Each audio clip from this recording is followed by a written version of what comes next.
Welcome back to AM Live. Now, as a young girl, she trained to become a classical ballet dancer, but Dita Von Teese soon found herself drawn to the glitzy world of burlesque, and she quickly rose to fame after her striptease performances earned her the reputation as the queen of burlesque. And for someone who constantly has to defend the controversial nature of her art form, ironically, she's now the ambassador for a campaign called Controversial for the liquor brand Contro.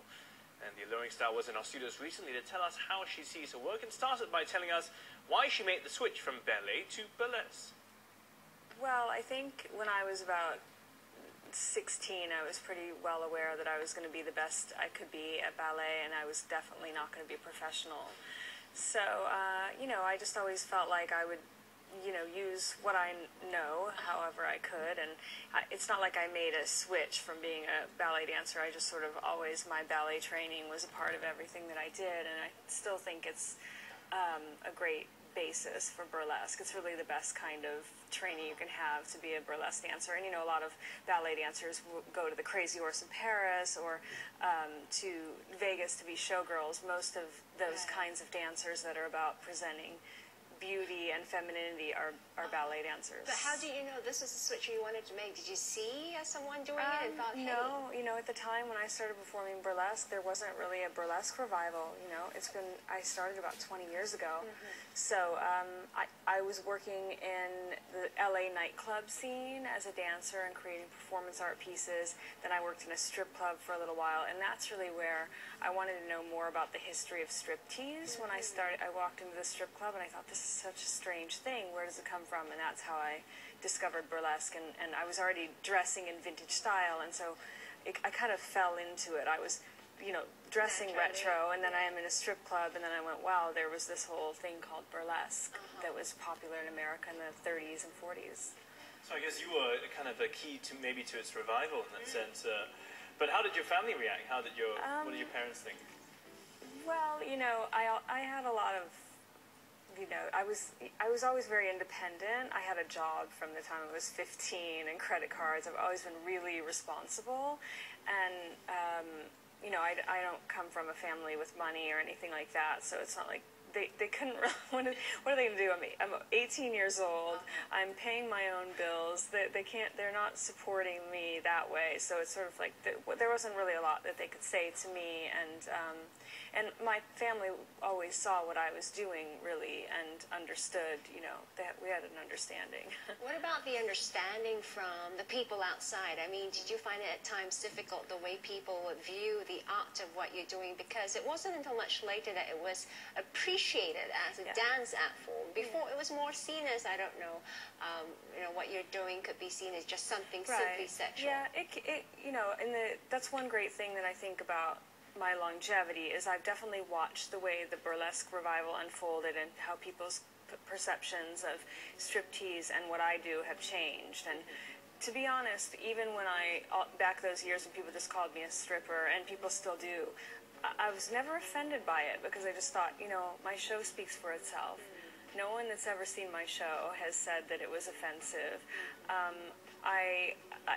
And plus because I know the history of burlesque and striptease in America, where there are these great stars like Gypsy Rose Lee and Sally Rand and Lily St. Cyr, these great women that we still reference now. I never had a problem with people saying I'm a stripper, because I'm trying to change people's minds about what it is to be a stripper.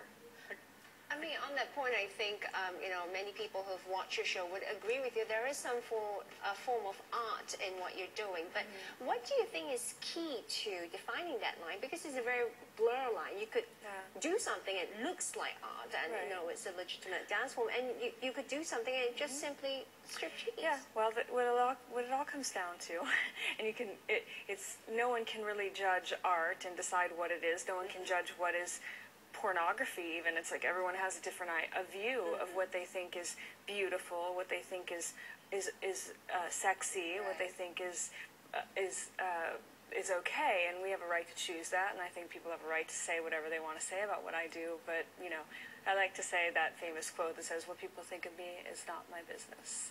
I just do what I do as best I can, and, you know, I produce these shows myself, and I'm not just a girl that goes out there and puts on a pretty costume and does a dance. I'm not for hire like that. These shows that I create, they cost about $100,000 for each 7-minute performance, and I'm the director, I'm the creator, I'm the stylist, I'm even working on the lighting. So I'm doing the work of maybe what, like, 15 to 20 people would do on a Vegas show, and I'm doing it myself. So it's kind of, you know, it's not just, it's frivolous in the good way, but it's not just sort of like, I'm not just a girl that gets up there and takes her clothes off. It's a big, it's a big production. Some of the things you mentioned, it's a bit controversial in that sense, and people do often have the wrong mindset about it. But I guess the fact that you mentioned that you made the choice yourself, I think, because people also say this kind of dancing, it's degrading for women. Right. The other argument with that is, without question, unquestionably, my fan base is female, probably about 80%. And the other, there's a lot of gay men that are my fans too. So it's like predominantly women and gay men that are my fans. So like the traditional anti-feminist argument about what I do is not really, you can't really argue it in this case, especially because I'm not, there's not a man running my show, and it's, you know. Well, Dita, you're absolutely right. You've got a lot of fans out there. In fact, we invited our viewers to send in some questions that they've been dying to ask you. This one by Sarah Ann on our Facebook wants to know, how do you maintain your 22-inch waistline? You know, all the women out there. Well, I mean, just generally, I do a lot of Pilates. I still take ballet classes. I'm constantly trying to refine my eating habits so that I can, you know, because I love good food, but I'm learning more about, you know, what to eat at what times to maintain my weight, and, you know, I'm good control. I have a lot of discipline because of what I do. I think that was one thing that ballet helped me with. We've got one more question from Vanya Chris. She says, what is your personal take on sexy? Were you always this confident about yourself? I was definitely not always this confident about myself, and I'm not always confident of myself. But, you know, I think part of the way that I transformed myself and why I liked learning to play with makeup and dyeing my hair from blonde to black was I was trying to counteract the shyness that I had. And, you know, but I can't really say, like, I always have tons of confidence. I think it's like a universal thing that we all have our weak moments. And one more, you are known for your style. In fact, I understand that you've never engaged a stylist, and you do everything by yourself. So your sense of style is something that really stands out. What do you find attractive in others? I find individuality attractive, obviously confidence, but with a little bit of humility. I think it's important. I like people that have, you know, you can feel that they feel good about themselves, but they're not afraid to, you know, be vulnerable at times. And you know, and people that just, you know, have a sense of self. You know, what I think is sexy is when someone has a good sense of themselves and they're not running on envy of other people. They're just sort of like, this is how I am. The things that make me different from other people are what make me beautiful. Dita Von Teese there, who was in our studio earlier, and I can tell you, when she visited the newsroom, everyone just stopped at what they're doing. Cause quite stir here in the office, as you can see why. But on that note, we are done for today, this Monday, the 24th of October, but there's a lot happening on the show tomorrow. In fact, I got to talk about this because I've been involved in a new series called Running Man. It's taking a look at how I prepare for the marathon. I'm not doing the full one, just running 10K, but some of the steps involved, and tomorrow we kick off that series. So if you are planning to take part in a marathon, maybe you want to take some tips away from that. Also coming up tomorrow, we explore the issue of bullying in schools and the behavior in children. So who's to blame? We'll have an expert come in to tell us some answers on that. So catch us bright and early tomorrow right here on AM Live. Have yourself a great one. We'll see you tomorrow. Bye-bye.